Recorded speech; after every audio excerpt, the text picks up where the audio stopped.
This is the signature quilt. All of this started with the fabric on that quilt and the hands that made it.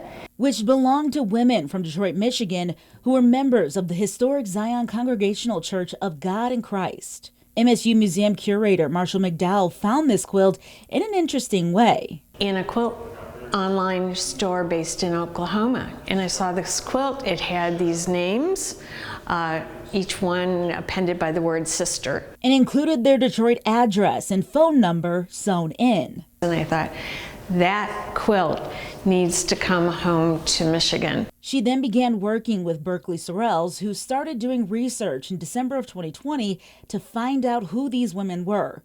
After some digging into digitized newspapers and census data, including the Michigan Chronicle, she found what she was looking for. A photograph occasionally of, some of these women, their father, who was a local pastor at another church. With all of the collected data, they were able to fill in a lot of gaps and believe it was made around 1953. One thing that was so great was how many of these women lived near each other and how many of the women are related that are on the quilt. The quilt is tangible evidence of a community, a vibrant community in Detroit, Michigan, of African Americans, and who all had a connection to each other and to a local church. Unfortunately, McDowell says, the area was devastated by urban renewal. All of the houses these women lived in were torn down, but the church still remains. So they went back for a planned event with current members to share stories.